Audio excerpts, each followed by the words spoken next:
ప్రస్తుతం దానికి సంబంధించినటువంటి అప్డేట్స్లో కూడా మనం చూసాం. ఇక కేంద్ర జలశక్తి శాఖ మంత్రి సిఆర్ పాటిల్తో ఏపీ సీఎం చంద్రబాబు భేటీ అయ్యారు. పోలవరం సహా ఏపీలో ఇతర సాగునీటి ప్రాజెక్టులపై చర్చిస్తున్నారు. కేంద్ర మంత్రులు రామ్మోహన్ నాయుడు, పెమ్మసాని చంద్రశేఖర్ కూడా ఈ సమావేశానికి హాజరయ్యారు.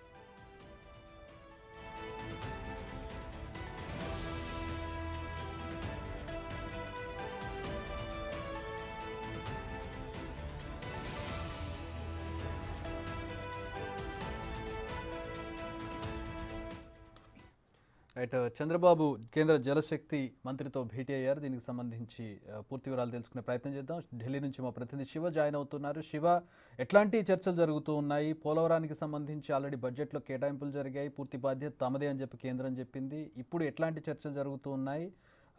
ఇంకా అంటే పోలవరం కాకుండా ఇతర ప్రాజెక్టులు ఏవేవి ఈ చర్చల్లో వచ్చాయి? రైట్ చక్రి, ఈ రోజు నీతి ఆయోగ్ సమావేశంలో పాల్గొన్న అనంతరం ఏపీ సీఎం చంద్రబాబు కేంద్ర జలశక్తి మంత్రి సిఆర్ పాటిల్ తో భేటీ అయ్యారు. ఇటు చంద్రబాబుతో పాటు కేంద్ర మంత్రులు పెమ్మసాని చంద్రశేఖర్, రామ్మోహన్ నాయుడు, ఎంపీ శ్రీకృష్ణదేవరాయలు కూడా సిఆర్ పాటిల్ తో భేటీ అయ్యారు.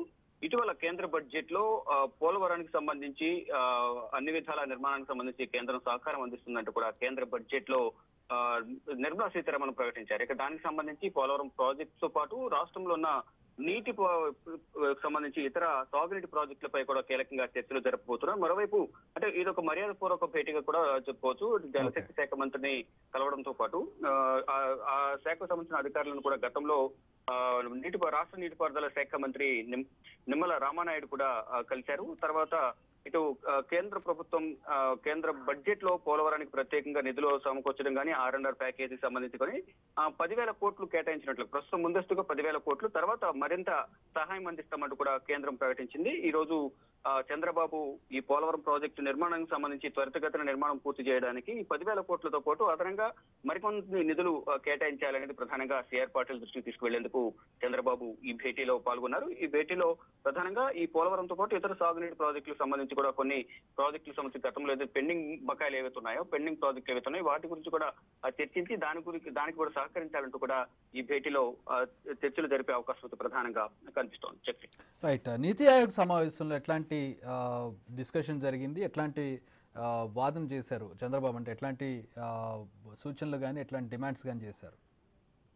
రైట్, ఇక రాష్ట్రానికి సంబంధించి ఏదైతే పోలవరం సంబంధించి కొత్త డ్రైఫామ్ వాల్ నిర్మాణానికి సంబంధించి ఏదైతే ఇక్కడ కేబినెట్ లో చర్చలు జరిపారో అదే ప్రతిపాదనను కూడా దానికి సంబంధించి కూడా ప్రధానంగా నీతి ఆయోగ్ సమావేశంలో కూడా చర్చించినట్టు తెలుస్తుంది. మరోవైపు కేంద్ర రాష్ట్ర ప్రభుత్వాల మధ్య పరస్పర సహకారంతో రాష్ట్రాన్ని అభివృద్ధి చేసుకునేందుకు కావాల్సిన సహకారాన్ని కేంద్రం నుంచి ఏదైతే నిధులు వస్తాయో, ఏదైతే పథకాలు ఉంటాయో, నీతి ఆయోగ్ ఏదైతే ఒక రాష్ట్రానికి నిధులు కానీ సహాయ సహకారాలు అందాలి, కొత్త పథకాలు రావాలి, కేంద్ర ప్రభుత్వ పథకాలు అనేది నీతి ఆయోగ్ సంబంధించి కమిటీలో నిర్ణయాలు తీసుకోవాల్సి ఉంటుంది. ఆ నీతి ఆయోగ్ ఏదైతే ఉందో దానిలో తీసుకున్న నిర్ణయాల ద్వారా వివిధ రాష్ట్రాలకు సహాయ సహకారాలు ఉంటాయి. దానికి సంబంధించి రాష్ట్రానికి కావాల్సిన అన్ని సహాయ సహకారాలు కేంద్రం అందించాలి అనేది ప్రధానంగా ఒక డిమాండ్ ను, అంటే ఒక ప్రతిపాదనను కూడా దీంట్లో నీతి ఆయోగ్ సమావేశంలో పాల్గొన్న సందర్భంలో చంద్రబాబు తన వంతు వచ్చినప్పుడు ప్రసంగంలో చర్చించినట్లుగా తెలుస్తుంది. కొన్ని సూచనలు కూడా రాష్ట్రానికి సంబంధించి ఒక ముఖ్యమంత్రిగా గతంలో ఎన్డీఏ కన్వీనర్ గా ఉన్న చంద్రబాబు కొన్ని సూచనలు కూడా చేసినట్టు తెలుస్తుంది. ఆ సూచనలకు సంబంధించి అందరూ కూడా సానుకూలంగా స్పందించారు. నీతి ఆయోగ్ కి సంబంధించి దానికి సంబంధించి చైర్మన్ ఎవరైతే ఉన్నారో ప్రధాని నరేంద్ర మోడీ కూడా సానుకూలంగా స్పందించినట్టు తెలుస్తుంది. మరోవైపు అయితే పోలవరం సంబంధించి నిర్మాణానికి సంబంధించి సహకరిస్తామని కేంద్రం తెలిపింది. దాని గురించి కూడా ప్రతిపాదన తీసుకువచ్చారు. మరికొన్ని కీలక విషయాలపై కూడా ఈ నీతి ఆయోగ్ సమావేశంలో ప్రధాని నరేంద్ర మోడీ దృష్టికి చంద్రబాబు తీసుకెళ్లినట్టు తెలిసింది. ప్రజెంట్ కేంద్ర జలశక్తి శాఖ మంత్రి సిఆర్ పాటిల్ తో చంద్రబాబు భేటీ కొనసాగుతోంది. Thanks for the update Shiva. మొత్తంగా బడ్జెట్లో కేటాయింపులు జరిగినప్పటికీ మర్యాదపూర్వకంగా జలశక్తి శాఖ మంత్రిని కలవడం, ఆయన్ను నిధుల గురించి చర్చించడం అనేది ఒక రకమైనటువంటి ప్రొడక్టివ్ అవుట్పుట్ కోసం ప్రయత్నాలు జరపడం. సో అలాంటి ప్రయత్నం ప్రస్తుతం జరుగుతుంది. జలశక్తి శాఖ మంత్రి పాటిల్ను కలిశారు. చర్చ ప్రస్తుతం ఇంకా కొనసాగుతుంది.